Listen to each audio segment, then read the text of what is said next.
Pregunta que si es obligatorio celebrar la misa gnóstica. Pues hombre, como quiera que la iglesia gnóstica funciona para el pueblo y por el pueblo, es claro que se hace obligatorio celebrarla públicamente para el pueblo. Además, en la misa gnóstica hay incluidos sermones, como ustedes recordarán al asistir a cualquier ritual de misa gnóstica. En esos sermones el sacerdote está obligado a hablar en una forma muy sencilla para el pueblo. Pero que los sacerdotes no cometan el error de hablar en un lenguaje que el pobre pueblo no entienda. Si tienen ganas de hablar asuntos esotéricos elevados, que lo hagan en el círculo esotérico, que lo hagan en tercera cámara o en segunda, pero no ante el pueblo. Creo que el pueblo merece alguna consideración. Al pueblo se le debe hablar sin términos técnicos de ninguna especie, porque el pueblo no entiende tales términos. Se le debe hablar en un lenguaje muy simple, muy sencillo, al alcance de todos. Nunca se debe usar la tribuna para herir a alguien con la palabra. Jamás se debe tratar de ironizar o satirizar en alguna forma al auditorio, al pueblo, a los fieles. La palabra debe salir del corazón, no de los distintos agregados psíquicos que llevamos dentro. Con profundo dolor me doy cuenta que cuando alguien habla, la palabra sale desgraciadamente, no de las profundidades del ser, sino de entre el fondo de cualquier agregado psíquico inhumano. Si la palabra brotara exclusivamente de la esencia, no habría nada que objetar, sería pura, perfecta. Pero las gentes tienen los agregados psíquicos muy desarrollados. Así es que muchos sacerdotes gnósticos o directores de santuarios en general, cuando se dirigen a la grey, lo hacen casi siempre con el propósito secreto de lanzar alguna ironía contra alguien, de humillar a alguien, de insultar a alguien, etc. Es decir, no nace la palabra de la esencia pura, no brota del ser, surge de entre cada botella, deviene de entre el fondo de algún yo, y por ello no es espontánea, no es pura, no produce un efecto creador. Por lo común, la palabra que los sacerdotes gnósticos pronuncian tiene origen entre las entrañas de tal o cual agregado psíquico, ya sea de envidia, ya sea de ira, ya sea de amor propio, ya sea de orgullo, de egoísmo, de autosuficiencia, de autoimportancia, de engreimiento, de ambición, etcétera. Mas nunca con dolor veo que surge la palabra espontánea, brotada de las entrañas del ser, y esto es lamentable. Cuando la palabra surge entre las profundidades del ser, está llena de plenitud y de belleza interior. Mas cuando la palabra surge de entre las entrañas de tal o cual agregado psíquico, está condicionada por el mismo, no tiene elasticidad, no tiene ductibilidad, no goza de plenitud, no es íntegra y produce en el ambiente discordias, problemas de toda especie. Los devotos concurren al rito, concurren al novicial para recibir un bálsamo de consuelo en su adolorido corazón.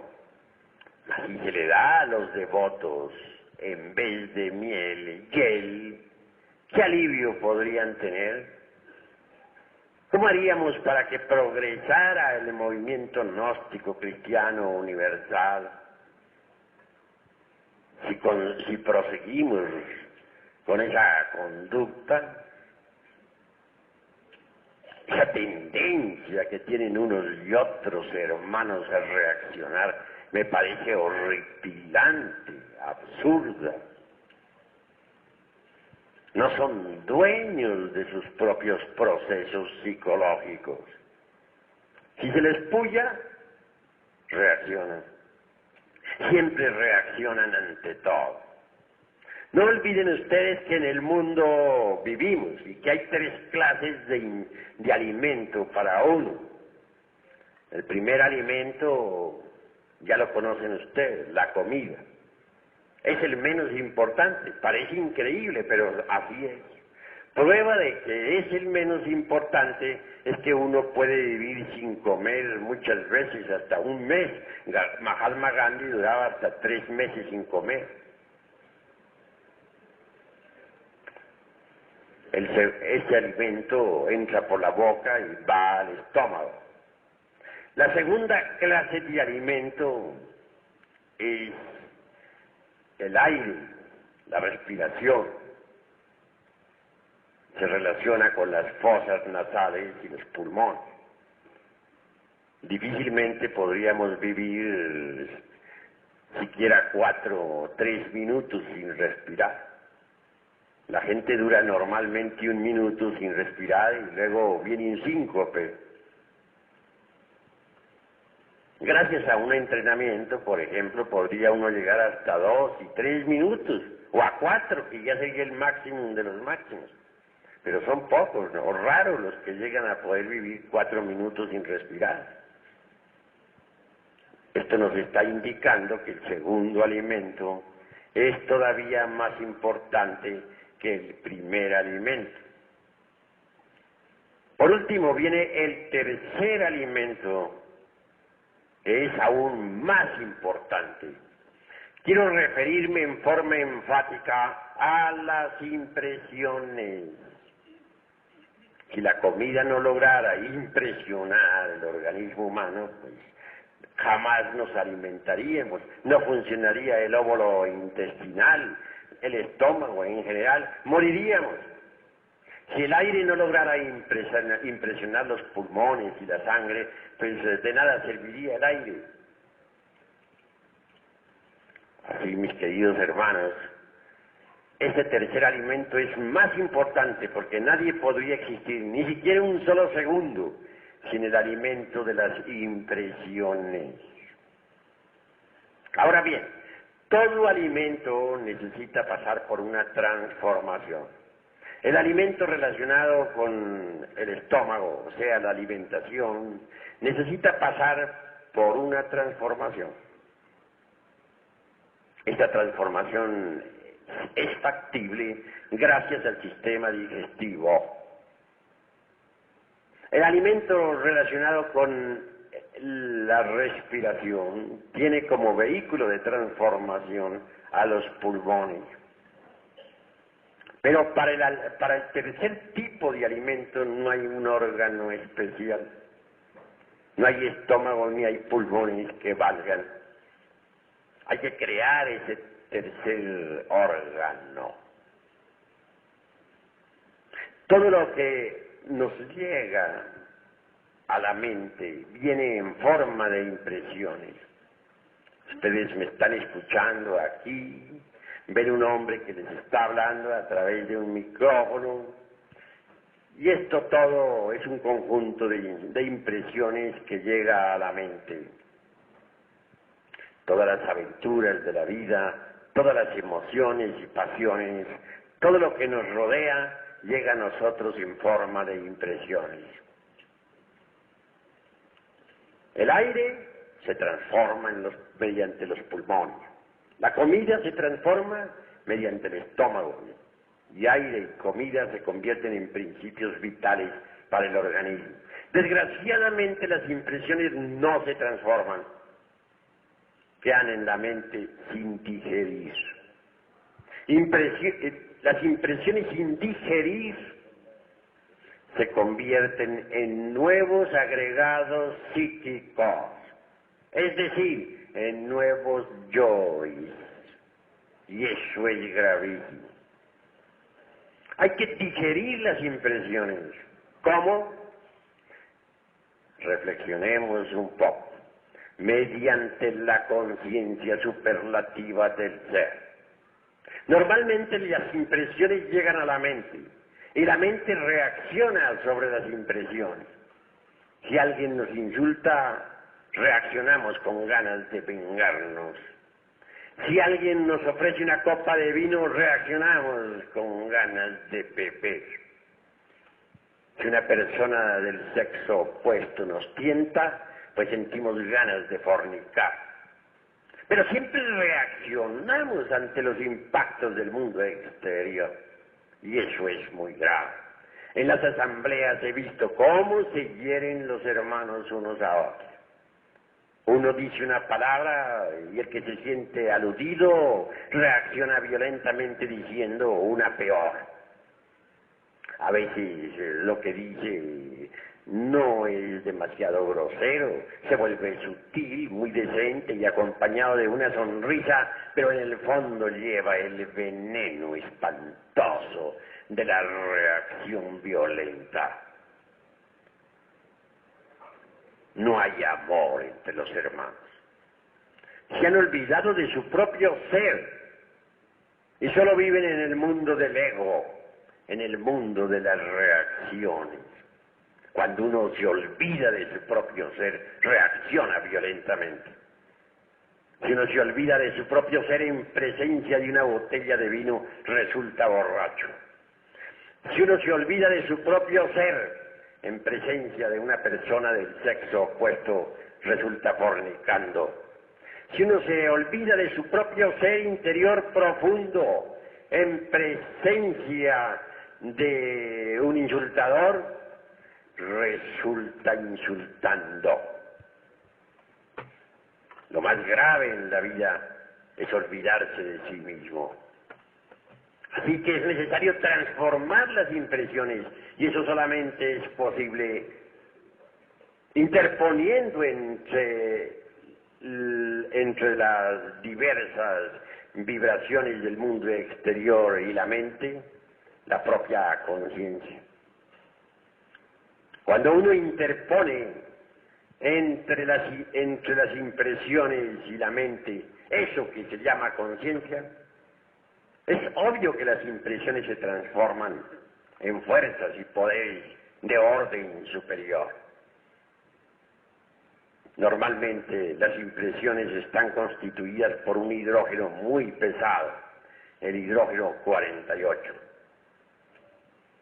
Cuando uno interpone entre las impresiones y la mente la conciencia, el hidrógeno 48 se transforma en 24, que sirve para el alimento del cuerpo astral.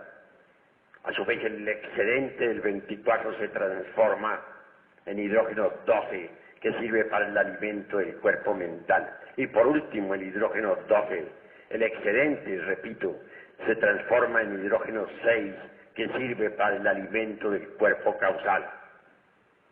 Pero si uno no transforma las impresiones, estas se convierten en nuevos agregados psíquicos, en nuevos yoes. Así que debemos transformar las impresiones mediante la conciencia. Es muy fácil interponer la conciencia entre la mente y las impresiones, entre las impresiones y la mente. Para recibir las impresiones con la conciencia y no con la mente, solo se necesita no olvidarnos de sí mismos en un instante dado. Si alguien en cualquier momento nos está hiriendo con la palabra, no debemos olvidarnos de nuestro propio ser. No debemos permitir que la mente reaccione. No debemos permitir que intervenga el mí mismo, el amor propio, el orgullo, el engreimiento, etc. En esos instantes solo el ser debe estar en nosotros. Debemos estar concentrados en el ser para que sea el ser, la conciencia superlativa del ser, la que reciba las impresiones y las digiera correctamente. Así se evitan esas horripilantes reacciones que todos unos y otros tienen ante los impactos procedentes del mundo exterior. Así se transforman completamente las impresiones y transformadas esas impresiones en fuerzas superiores nos desarrollan maravillosamente. Amigos, repito, que los sacerdotes no vuelvan a cometer el error de reaccionar violentamente contra el prójimo, que los directores, que los misioneros cancelen de una vez esa horripilante tendencia que tienen a reaccionar. Si alguien dice algo, que lo diga, pero ¿por qué tiene que reaccionar su vecino? Cada cual es libre de decir lo que quiera.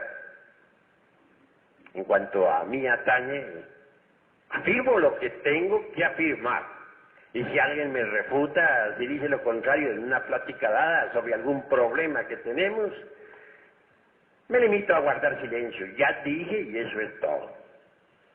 ¿Por qué de querer en cuestiones privadas imponer mi concepto a la fuerza? Eso es absurdo. Eso de querer nuestra opinión o imponer nuestra opinión a la brava no es sino el resultado de las reacciones. Es la reacción misma del ego, de la mente. Y resulta abominable ese proceder que ha formado terribles problemas en todo el movimiento gnóstico internacional. Por aquí, por allá y acullá se utiliza el púlpito para insultar, para herir, para agredir con la mente, con la palabra a otros. Y todo eso está produciendo confusión en el movimiento gnóstico internacional. Hasta aquí mis palabras.